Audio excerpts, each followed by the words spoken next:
Why is grass so dangerous? Because it's full of blades. Today, I'm going to recap a 2017 action history film called Pilgrimage. In an open field of Cappadocia, in 55 Anno Domini, a man named Saint Matthias was dragged in chains by a group of men into the middle of a desert valley to be stoned to death. The leader of the group tore his necklace from his neck. The pendant was in the form of a star-rogram. The leader spat on it and threw it on the ground. He urged the other men to stone the man. They all picked up stones from the ground and started to hit him brutally. He fell down and was clearly unconscious and possibly dead. The leader then picked up a larger, broader stone and raised it above his head to land the final blow. Before the final stone was thrown, lightning began to crackle overhead. He threw the stone and smashed his head. It is now 1209 Anno Domini, and Europe is now dominated by Christianity. Crusaders are launched to recapture Jerusalem on faith alone. Ireland lies far from the Holy Land.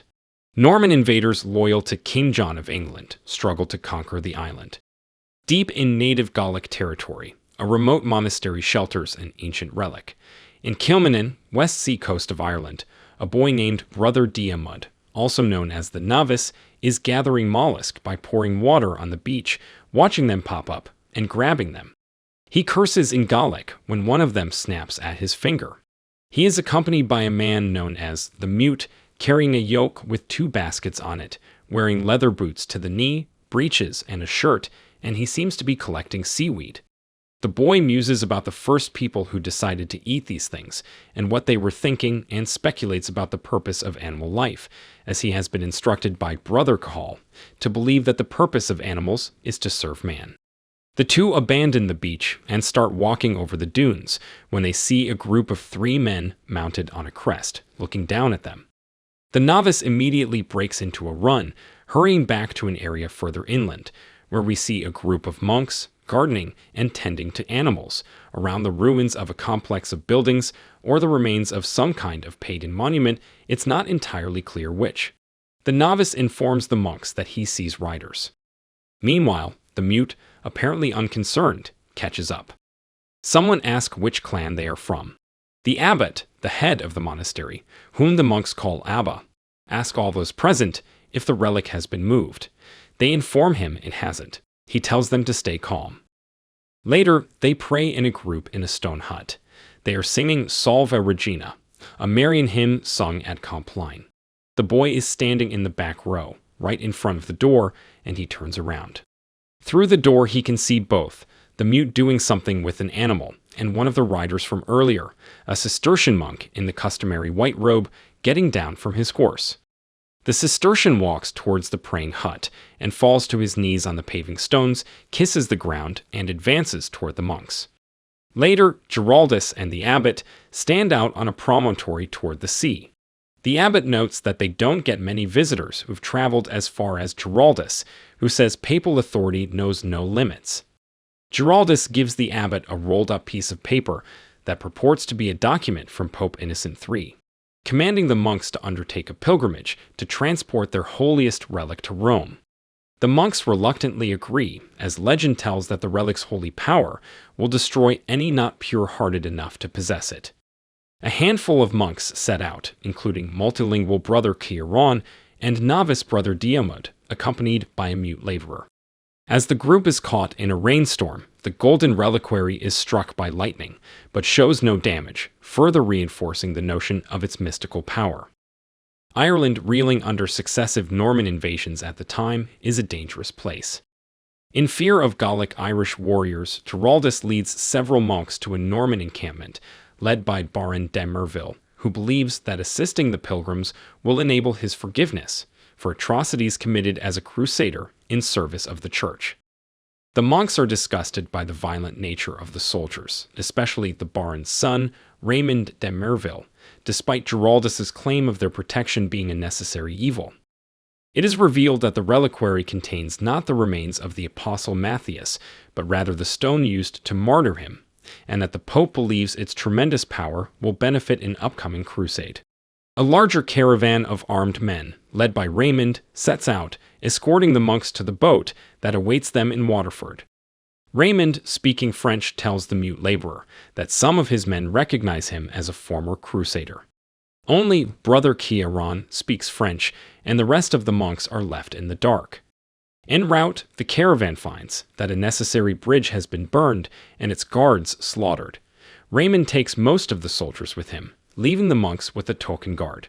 The monks continue, but are quickly ambushed by a group of Gaelic warriors, who quickly slaughter the soldiers and several monks. The mute dives to protect the young Diarmuid, but is stunned by a rock from a sling. As the Gauls make off with the cart bearing the reliquary, the mute regains consciousness, grabs a sword from a fallen soldier, and quickly kills several of the Gaels, including their chieftain, while the rest scatter in fear. The two surviving monks, Diarmuid and the timid Cathal, are astonished, until Geraldus claims the mute's fierce actions as holy wrath on the Gaels for desecrating the reliquary. They choose to follow after the stolen relic, as it is too dangerous to wait for rescue by Raymond's troops. The mute tracks the stolen cart, but finds that the reliquary is gone. He then spots a Gaelic scout and quietly kills him. They find the Irish camp, but there are too many men to fight.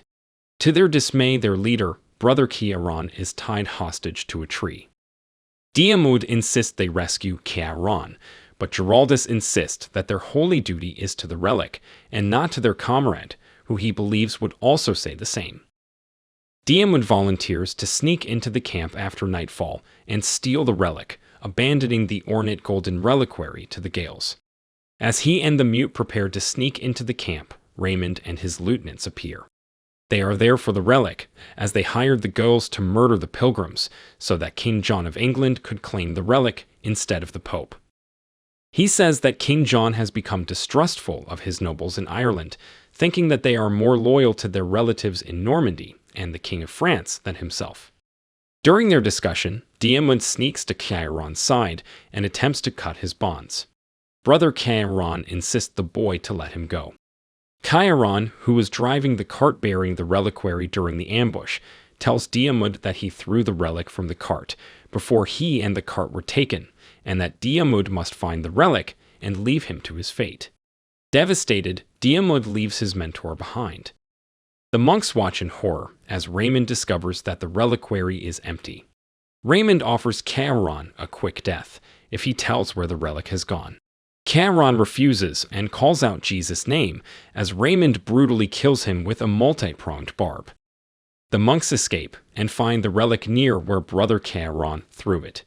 Geraldus fanatically insists that they continue their pilgrimage despite their desperate situation. As dawn breaks and horns sound in the distance, the group sees a fog-shrouded river. Geraldus interprets this as a divine sign, and they race to the river before Raymond and his men can find them. They ford the river, losing their pursuers, until Geraldus shouts back insults at Raymond in French. Raymond replies in English, telling the group that Geraldus is such a fanatic that he sent his own father to be burned at the stake for heresy. Diarmuid pulls the relic out of his sack and prays to it. The others join him, and before long they hear distant chiming. The chime is the bell of a river ferry. Geraldus suggests that the mute murder the ferrymen to enable their escape, but Brother Cathal barters with pearls he recovered from when they fell loose of the reliquary. The boat takes them almost to the coast, but as the tide is out, the estuary is too shallow to pass. Behind them, Raymond and his men cross into a clearing on the shore. The ferrymen, realizing their own danger, throw their cargo out of the boat, and all push the boat through the shallows. Geraldus, speaking French, convinces the mute to turn around and buy the pilgrims time to escape, as God will forgive the former crusaders' sins, no matter how great. Diarmuid is crushed and tries to stop the mute, but Geraldus holds him back as the boat begins to float. The mute takes on Raymond and his men alone, killing several. Raymond's archer fires at the fleeing boat, killing one of the ferrymen. Raymond engages the bare-chested and winded mute and ultimately gains the upper hand. Raymond stabs the mute with his barbed torture prong, asking where he comes from. The mute responds with his only word of the film, hell. The mute grabs Raymond and bites him in the throat, severing his artery, leaving him twitching on the ground. He stands up, grabs his sword, and advances on the remaining 3 soldiers. On the boat, Cathal reveals that he was struck with the last arrow and slumps over. Hearing the clang of swords ashore, Geraldus tells Diarmuid that the holy relic will inspire 1,000 men like the mute to holy violence. In disgust, Diarmuid moves to throw the relic overboard. Geraldus struggles with him and goes overboard with the relic, sinking to the ocean floor. The surviving ferryman asked Diarmuid where to now, but the novice has no answer.